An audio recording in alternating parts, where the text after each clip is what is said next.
Hello guys, welcome to my channel R study classes. तो आज हम आपके लिए लेके आए हैं कक्षा 10 के हिंदी काव्य खंड के अंतर्गत भक्ति नामक शीर्षक, जो कि कवि बिहारी द्वारा रचित बिहारी सतसई से लिया गया है। तो आइए देखते हैं भक्ति का पहला दोहा क्या है। मेरी भव बाधा हरो, राधा नागरी सोई, जा तन की झाई परे, श्याम हरित दुति होई। इस दोहे में कवि बिहारी जी ने राधा जी की वंदना की है। यहाँ पर कवि बिहारी जी क्या कहते हैं, मेरी भव बाधा हरो। भव बाधा का मतलब सांसारिक कष्ट, हरो दूर करो, राधा राधिका जी, नागरी चतुर।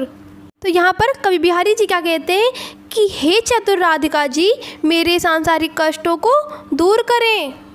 जा तन की झाई परे, जा जिनके तन शरीर की झाई, झलक या प्रतिबिंब, परे पढ़ने पर, श्याम श्याम वर्ण के श्री कृष्ण, हरित द्युति, हरित द्युति का मतलब होता है हरे रंग की, या हम इसका मतलब कह सकते हैं कि प्रसन्न मुख, या मन की समलता का नष्ट होना, या फीकी कांतिहीन।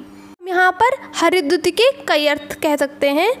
तो जातन की झाई परे, श्याम हरित द्युति होई का मतलब क्या होगा, जिनके शरीर की झाई पड़ने से श्याम वर्ण के श्री कृष्ण हरे रंग के हो जाते हैं, या हम कह सकते हैं कि जिनके शरीर की झलक पड़ने से भगवान श्री कृष्ण भी प्रसन्न मुख हो जाते हैं। तो यहाँ पर कवि बिहारी जी ने क्या कहा है कि हे चतुर राधिका जी, मेरे सांसारिक कष्टों को दूर करें। जिनके शरीर की झाई पड़ने से या प्रतिबिंब पड़ने से श्याम वर्ण के श्री कृष्ण हरे रंग के हो जाते हैं, या हम कह सकते हैं कि हे चतुर राधिका जी, मेरे सांसारिक कष्टों को दूर करें। जिनके शरीर की झलक पड़ने से भगवान श्री कृष्ण भी प्रसन्न मुख हो जाते हैं। काव्यगत सौंदर्य की बात करें तो यहाँ पर जिस भाषा का प्रयोग किया है बिहारी जी ने वो है ब्रज। तो यहाँ पर भाषा लिखेंगे ब्रज, शैली, मुक्तक, रस, श्रृंगार और भक्ति, छंद, दोहा, गुण, प्रसाद और माधुर्य। तो आइए देखते हैं कि अगला दोहा क्या है। मोर मुकुट की चंद्रिकनु, यूं राजत नंद नंद, मनु शशि शेखर की अकस किए शेखर सत चंद। इस दोहे में श्री कृष्ण के सिर पर लगे हुए मोर मुकुट की चंद्रिकाओं का सुंदर वर्णन किया गया है। मोर मुकुट, मोर के पंखों का मुकुट, की चंद्रिकानु, चंद्रिकानु का मतलब होता है चंद्रिकाएं। जो मोर के पंखों का जो मुकुट है उसके बीच में लगी हुई सुंदर चंद्रिकाएं, यूं राजत, इस प्रकार से राजत शोभायमान होना या सुशोभित होना, नंद नंद, नंद के पुत्र अर्थात श्री कृष्ण।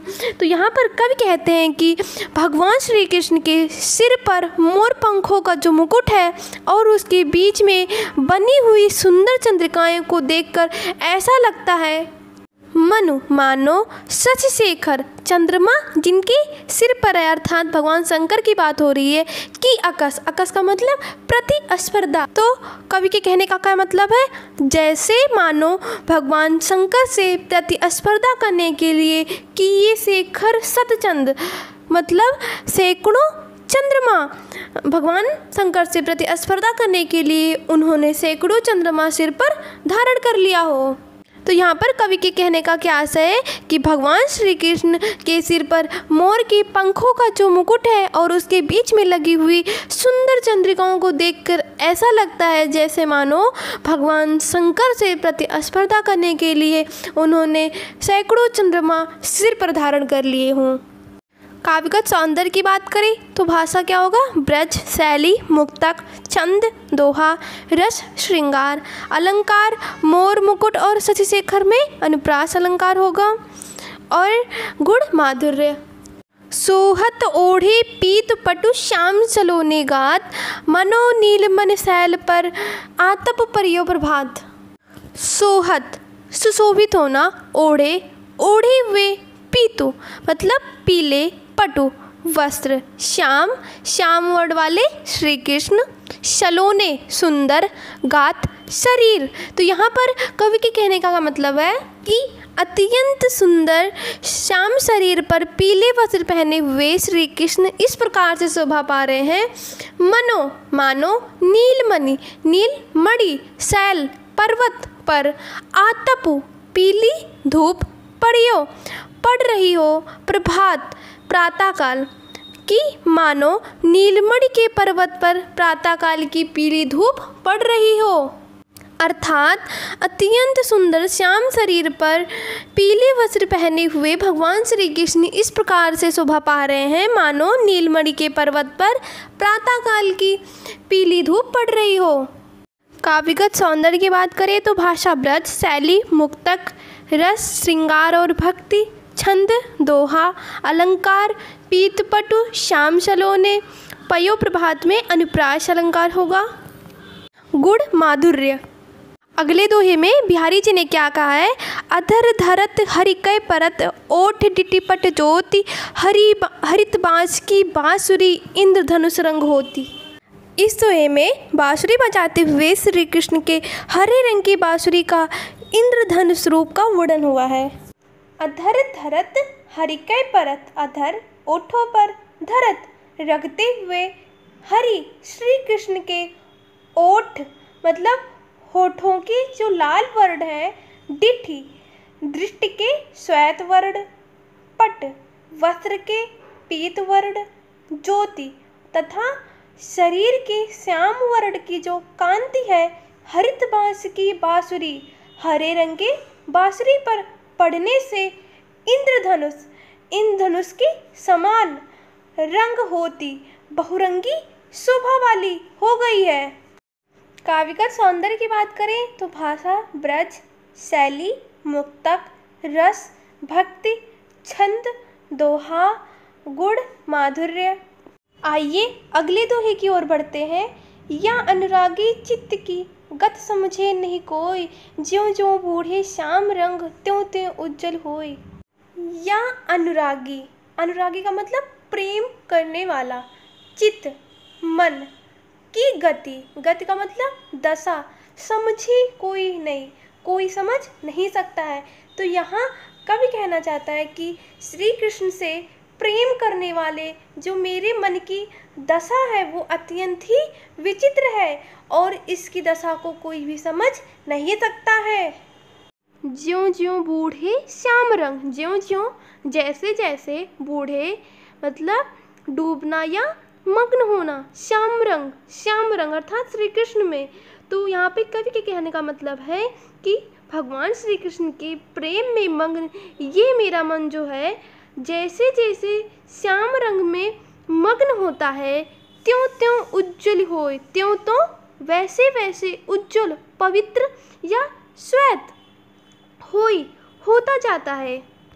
तो यहाँ पर कवि का कहना है कि श्री कृष्ण से प्रेम करने वाले मेरे मन की दशा जो है वो अत्यंत ही विचित्र है, इसकी दशा को कोई समझ नहीं सकता है। कृष्ण के प्रेम में मग्न ये मेरा मन जो है, जैसे जैसे श्याम रंग में मग्न होता है वैसे वैसे पवित्र होता जाता है। काव्यगत सौंदर्य की बात करें तो भाषा ब्रज, शैली, मुक्तक, रस, शांत, छंद, दोहा और अलंकार। ज्यों ज्यों त्यों त्यों में हमारा पुनरुक्त प्रकाश अलंकार है, क्योंकि एक ही शब्द की पुनरावृत्ति बार बार हो रही है। ज्यों ज्यों बूढ़े श्याम रंग त्यों त्यों उज्जवल होय में श्लेष अलंकार है। और गुण माधुर्य। तो लघु या मन सदन में, हरि आवे कहीं बाट, विकट जटे जो लघु निपट, खूंटे न कपट कपाट। इस दोहे में कवि कहना चाहता है कि जब तक हम कपट का त्याग नहीं कर देंगे तब तक हम ईश्वर को अपने हृदय में बसा नहीं सकते हैं। तो लघु या मन सदन, तो मतलब तब तक, या इस मन सदन मन रूपी घर में हरि ईश्वर आवे प्रवेश करना कि किस बाट मार्ग से। तो यहाँ पर कवि बिहारी जी का कहना है कि इस मन रूपी घर में तब तक ईश्वर किस मार्ग से प्रवेश कर सकता है। विकट जटे जौ लघु, जौ लघु का मतलब जब तक, जटे दृढ़ता से, विकट बंद किए हुए, निपट पूरी तरह से, खुटे खुलेंगे ना नहीं, कपट कपाट कपट रूपी किवाड़। अर्थात जब तक इस मन रूपी घर में दृढ़ता से बंद किए हुए कपट रूपी किवाड़ पूरी तरह से खुल नहीं जाते। यहाँ कवि बिहारी जी के कहने का आशय है कि हृदय से कपट निकाल देने पर ही हृदय में ईश्वर का प्रवेश व निवास संभव है।